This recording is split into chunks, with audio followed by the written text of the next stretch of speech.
Hey guys, Kiki Fit Cosplay here, and today we are going to be making the travel boots to match my new Anna costume.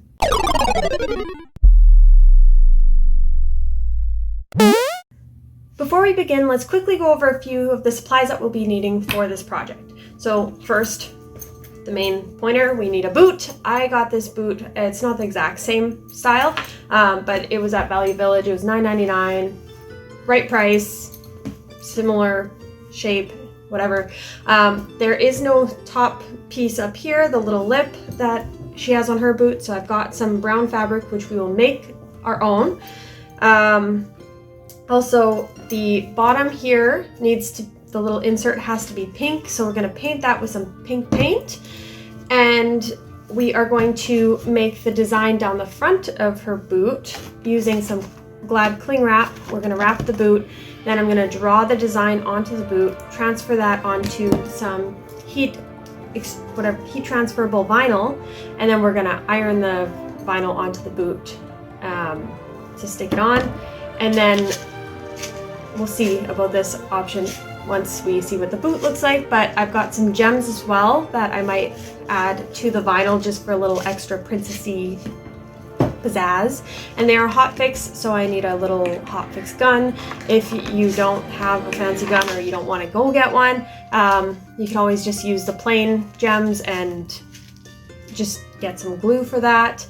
I also have some little metal pieces here. Where am I going? Here we go.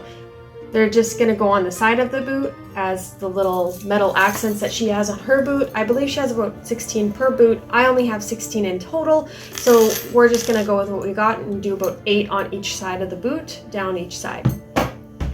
And yeah, let's get started.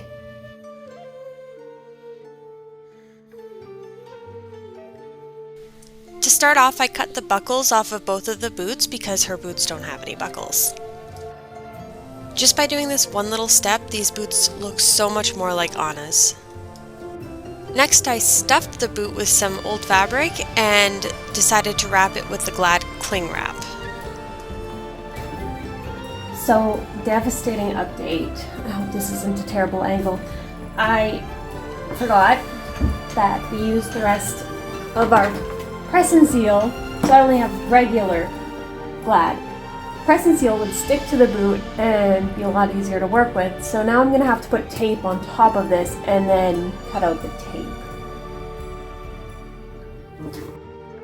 Don't get me wrong, this method is a great way as well, but the press and seal is just a little bit, it just sticks to your skin or boot or whatever you're working with just a little bit better to give that more hugged fit, whereas saran wrap just kind of shifts around and it's harder to work with.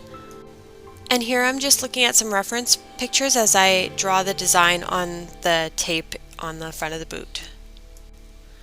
One thing I never really thought of was the fact that this design is very repetitive, so it's the same few pieces again and again, which I end up just using one piece as a stencil in the end. I didn't really have to do this whole pattern, but we'll get to that later. And another reason I love the press and seal is that when you take the press and seal off of the boot, it is still somewhat tacky on the back because of the press and seal adhesive. So when you're trying to place it on paper to trace it out, it sticks to the paper just a little bit and it makes life so much easier. So here you can see I kind of tried to do it all as one big pattern, then I realized how repetitive the pattern was. So I just took the one piece and I used it as a stencil and cut out the same 3 shapes again and again. Another fun fact with this project is I started to use a cutting knife to try to cut out this pattern, and then I realized it was just a lot easier to use my little scissors, so that's what I went with. And the next step was to take all of the pieces and iron them onto the boot. Now this was my first time trying to use this iron-on vinyl, and I really didn't want to melt the boot, or I was just really paranoid with the fabric, so I was going really fast and light, but it wasn't really sticking well, so it took me a while to get it right.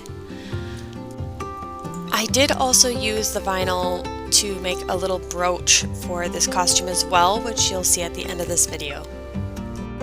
While we're on the Frozen theme, I just wanted to give a big shout out to Michelle's Dream Shop. She gave me this gorgeous Elsa Athletic Winter hoodie.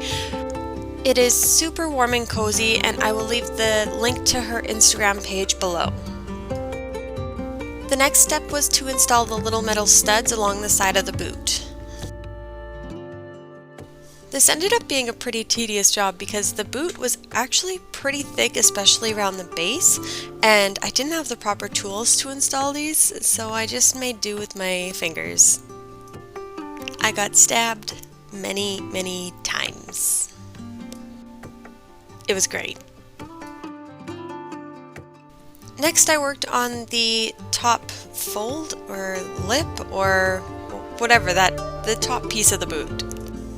I measured the circumference around the top of the boot and then I made a rectangle that long.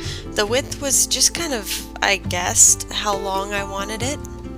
I think each piece was about 8 inches long because I folded it in half to make each piece 4 inches. Then it was just a matter of sewing along the edges, turning it inside out, and then ironing it all out. Oh yes, and of course sewing the last seam, which you would have used to invert the boot in the first place. Yes, that happened. And then I folded a line around where it was going to sit in my boot.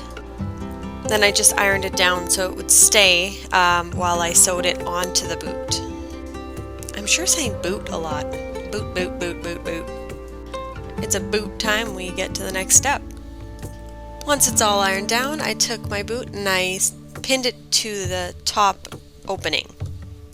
Now I pinned it to the inside and then kind of had it facing upward so that you wouldn't actually see the stitches along the top. Samantha? If the boot is just a slip-on, you could probably just get away with sewing the whole piece together, but because mine had a zipper, I left the seam along the line of the zipper. This way, whenever I unzip it, it still opens. That's it for the construction part of the boot. All we have left is painting.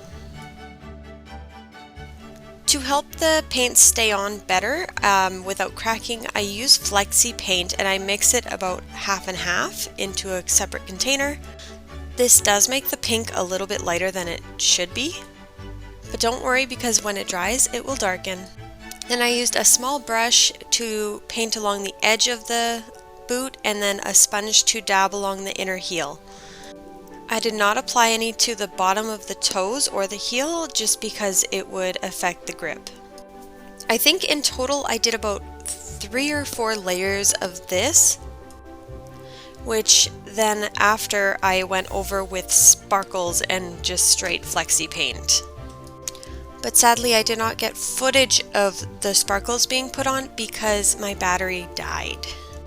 However, it was applied basically the same way with the brush and the sponge, and I just dabbed sparkles instead of paint over the last layer.